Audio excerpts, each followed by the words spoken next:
Hello everyone and welcome to my first episode on Lego Legacy Heroes Unboxed, I think it was. I'm not too sure. It's a pretty lengthy name. A little bit of a background to this game for everyone who is from my Dungeon Boss community basically. Lego Legacies was actually a game before it got remade, just like Dungeon Boss and Dungeon Boss Respawned. So as far as I know, it got took down this year. I think like April, May, something along that, was when the original game got took down, just like Dungeon Boss. And they were bought and published by Netflix with a remaster basically, just like Dungeon Boss Respawned.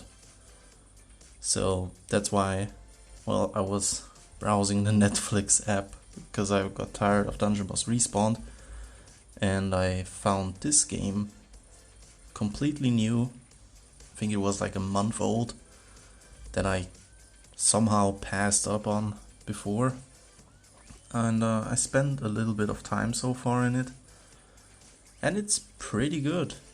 So, especially for not having any shops or something like where you can spend real money. That's kind of the theme that they're going for with Netflix games at the moment, it seems like. And yeah, there's a lot to do in this game, especially when you're starting out. And for everyone coming from Dungeon Boss, as you can see here, it has loot, it has battle, and you have stamina basically. What I found out, first things first, you get 1 stamina every minute, which is a great thing. I don't know how it was in the original, but this is nice. The next thing, you don't actually need stamina to run manually. You just don't. It doesn't consume stamina. But as you can see, there is a times 125 remaining, and for the harder missions where you get tokens for some stuff I'm gonna explain later, I think you only get like 8 runs each day, but you can upgrade your roster and stuff, so it's fine, and you have a lot of them. I guess you can see you have everyone with the symbol is one of the harder fights, and you have them here, and you have them in Pip Town United as well, so it's pretty good. And if you click on loot, look at this. Max loot 238. So it takes my stamina and it just gives me the option to immediately press and max loot it. And I get all the rewards. That's something that we never had in Dungeon Boss. Neither in the original nor in Dungeon Boss Respawn. Well, in Dungeon Boss Respawn you don't even have quick loot. So that is a great quality of life system that they have. They have a shop. Every time you unlock one of the tiles on the main storyboard, you get a pop-up that says you can now purchase the tile in the shop. It resets every 6 hours, so you can buy them quite often. And you have different versions of different currencies. Well, Arena is the PvP aspect, Guild is Guild, obviously. Brickspedition, if you're coming from Dungeon Boss Respawn, it's basically the Tower of Pawnage. And Master is basically the Ether shop. So for every token you get for every tile you get from heroes or what's it called, sets that you've already completed, like this is a set, it gives boni during a fight. You get the master tokens and you can also spend them in the shop. You have heroes, you have sets, you have gear to buy, and you have resources. If you're completely new and you're just starting out, the best thing to do is finish all your daily quests, finish all your weekly quests, and try to do the Mr. Moneybags, because it's only active for 2 more days. I think you have to spend like, what was it, 2 point something million gold? Yeah, 2.42 million gold. That's all you need to do. I mean, it sounds like a lot, but I've went through quite a lot of gold already. You have the guild aspect. You get daily guild quests. This time it was spend energy on hard missions. I haven't played enough to see the blue energy yet, so I can't really tell you what that's about. You have achievements, and you get the Magisto tiles mainly, or I think exclusively, through the achievement system. So it's a hero that you can only get through the achievement system. It's pretty good. And currently we have the daily login, goes for a week, for a month. You can see everything you get, and currently it's mainly the Crook Chuck hero. I haven't had too much time to see what heroes are really good. As you can see, I haven't unlocked all the heroes that are in the game yet, and there are a lot more to come. From what I saw, all of these, or most of them, were in the original game, but they're not yet in this version. And yeah, I mean, so far I think the chicken suit guy is the one you start out with. He is at 3 stars from the beginning, and you're starting to level him up. You're gonna get some potions for the abilities. As you can see here, ability elixir. That's what you need to level up the abilities, and you can see right here what you get from upgrading it, and you can even look at all of the different tiers. So it's very open, like nothing's hidden. You can see everything. You have trivia, kind of a backstory, you have the stats. If you want to really read into it, you can favorite them obviously, and you have the gear, which gives bony. Yeah, you can craft gear, but like you get blueprints, you can craft them for the amount of time that you have them, and they get used up, and well, you have to farm for new gear. Like here I can put her, I can craft a basic fish and equip it. And here the same with the lofty backpack. Do I have one? I don't have any crafted. And if you already have one, then it's gonna be a plus sign. If you have the blueprint, it's just gonna be a green outline. It's pretty handy. So the shop, campaign, those are clear. Guild doesn't really do too much yet. As you can see, our guild is not really full, obviously, because like 50 plays. All of the people in our guild are currently from the Infinite server from Dungeon Boss. I'm hoping for a lot of you guys to join if we're also gonna get a shot at this game. And as I said, like the guild quest is currently the only thing I think you have to do for a guild. The sets, I'm gonna explain a little bit more. You get these, I'm not sure what they're called, but you can put them on a set and you get rewards. You can check the, wait, where did it show? No, I'm not sure. But there was a way to see, oh yeah, that's how.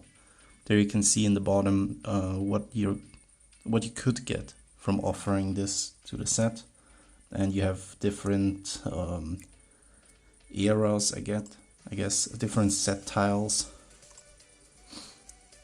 different scenarios where you can get sets, and all of them have different abilities. Basically, they give buffs, they give debuffs, they change a little bit of the way how the round is gonna play out. And yeah, I mean, you're gonna get them passively, or you can actually farm them actively. I think where was it? Yeah, here. Some story missions from the harder parts, they actually give you the option to farm set tiles. And if you're really starting out, I would say focus on like the pirates, because somehow that's or whatever is currently easy to get. For me, when I started, it was the pirates, so I have the pirates pretty much leveled up as far as I could get them so far. And you have the events, so you can, okay, well, the better ingredients doesn't respawn, so you can play through it once, and then you can replay the last one a bunch of times apparently. The Brixpedition, that's the Tower of Pawnage thing. I can't go back or show you the excavation because I already finished it for today, but you can replay the last stage that you were on basically once a day, I think. And excavation, you can select a few characters, and depending on the power or the awesomeness that they give, you can get different buffs for your team or debuffs for the enemy team. But if you look here, the enemies were level 11, so after 2 days of playing, it wasn't really a challenge anymore. So I hope this kind of like levels up to my level, because I hope that the rewards are also gonna get better. I mean, it's good, you get XP scrolls, which is basically like XP potions to level up your heroes, and coins, which is just the gold, the currency. But so far, pretty easy. Everything else can get pretty complicated, well, not complicated, pretty hard really quickly. As you can see, this is level 20 enemies, and I'm level 35, but I haven't gold started yet.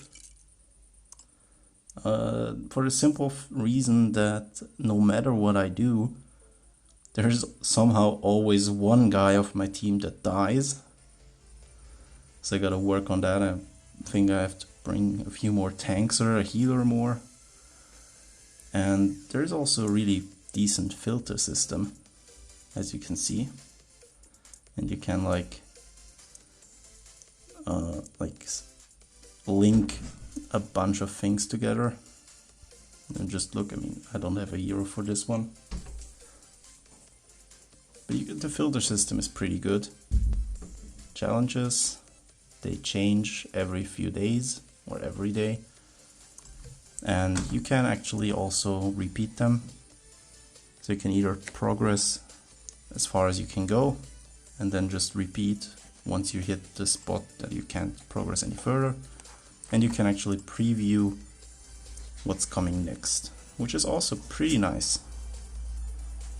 So this game has a lot of quality of life things that I wish I would have had in Dungeon Boss, for example.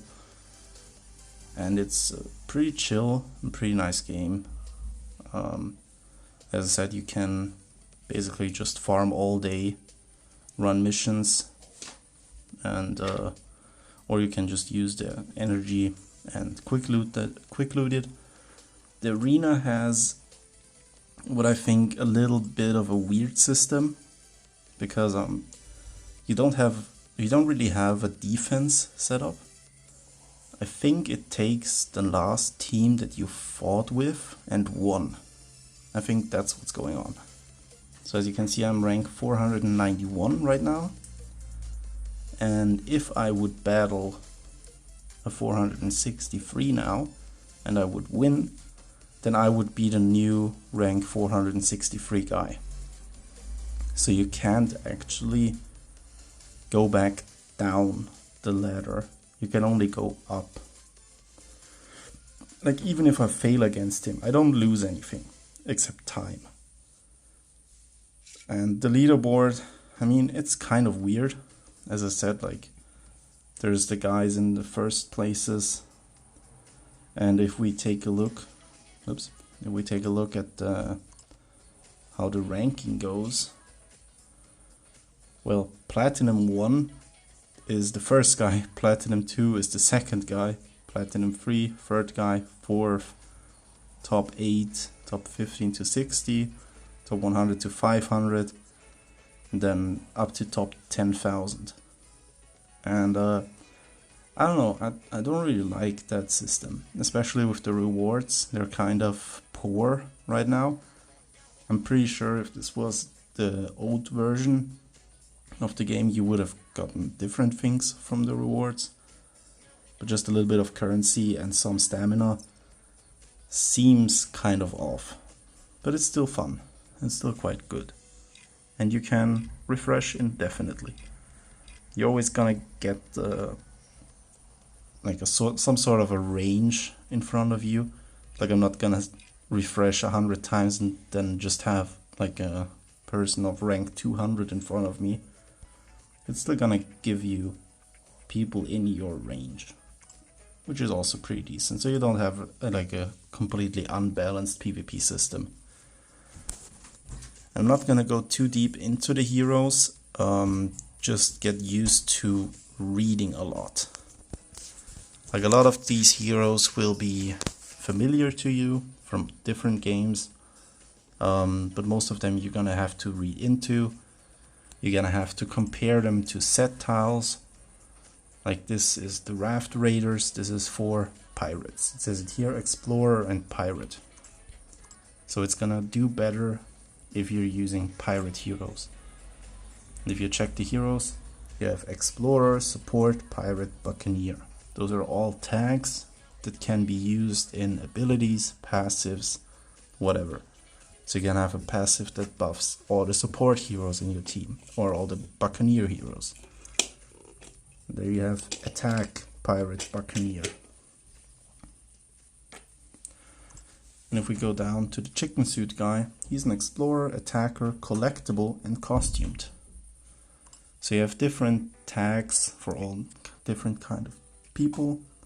Space, Classic Space, all of those are different ways, yeah, to just classify your heroes. And as I said, with the abilities, read through them, try them out. As I said, you start with the Chicken Suit guy. He is pretty good, especially right off the bat because he starts at 3 stars. And you can check the abilities even if you don't have them unlocked. It says what it does. It says the unlock requirement. This would be gear 6.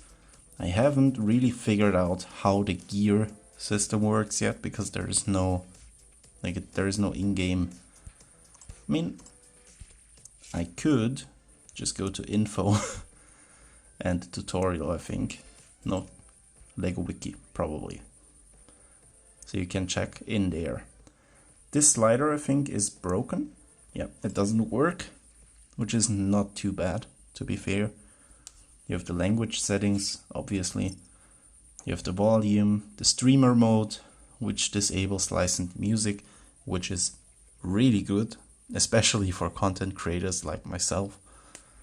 You can just enable this and don't have to worry about getting copyright striked, which was kind of an annoyance at Dungeon Boss, because there was one song in the Dungeon Boss theme that was actually copyright strike. I'm not earning anything from YouTube, but if I would, that would be pretty annoying. So, and I still see it next to my video, copyright, and I'm like, what? I have no music playing except the game audio. Yeah, I looked into it. It was one song from a guy that has a copyright on it. So yeah, this is pretty nice. So yeah, events, arena, guilds, set, campaign, shop, challenges. And I'm pretty sure there's still some stuff that I haven't unlocked yet. As I said, I put a few hours into it. I played a few days. But I'm still pretty fresh to it. But so far, there's a lot to do. You get new stuff all the time. You always get some kind of achievement for something that you do. Like, Oh, look at this. There's a lot of achievements. That's just the ones that I haven't finished yet. And there's still some achievements that are probably gonna be added to it, because I haven't even unlocked anything for it. Like if there is a different mode that I haven't unlocked it because I'm not high enough of a level, or if there's different modes that just appear during specific seasons or events. Like there's a lot of stuff to do in this game. Like if you're a fan of these kind of games and you like the cartoonish like Lego vibe of it, I would say give it a shot. And just to show you, this is what the screen looks like. This last guy is not one of my heroes. Let me see if I can find one where it doesn't. Yeah, you can choose guild allies. Apparently I don't have any like for there. You have teams that you can set up. Like, and you can even like, yeah, it's just great. You can just do a new team, swap them out, edit the tags so you can find it easier. That's just like all of this quality of life. It's just great. So a team is 5 heroes and your tile, and then you just load in. You can skip. It's just story. If you're interested in, watch it. And then the interesting thing here is, as you see, it says 9 enemies left, but there's only 4. And we don't continue the stage. As soon as we kill enough of these guys, the next wave is just gonna spawn, which can be problematic. As you can see, these 2 already had their turn, and these 3 didn't. This is a attacker. This is my healer. You can just hold them, and there you would see all the status effects. And this is my tank. So my upfront damage already did the things that they could, and now I'm just on my healer, tank, blah blah blah. They don't do much damage. Now it's the enemy's turn. Everything is regulated with speed. Yeah, it doesn't show the stats here, but every hero, every enemy has their own speed stat basically. So that's the way that the game knows which hero goes to get first, which goes second. As you can see, she has a pretty high speed, so she goes before some of my heroes. Most of attackers and support have a higher speed than the tanks, which makes sense. So just get used to the flow. As you can see, most of them have their own animations when you win a fight. But you also get to see the animations of the enemies when they beat you. So it is pretty funny. So yeah, that's all I have for this video so far. As I said, if I would go into every hero or every mechanic during a fight, it would be too long of a video. This is already a 24-minute video, so I'm gonna cut it here. And yeah, I hope I'll see you around in LEGO Legacies. Give it a shot if you don't have anything else to play right now, or if you're bored of whatever you're playing right now. And I would like to know what you think about it. And yeah, write it in the comments below, or join my guild and let me know in the guild chat. Because yeah, there's also a guild chat. A guild wall where you can show off all your magnificent stuff that you achieved. Okay, that's it from me. Bye bye.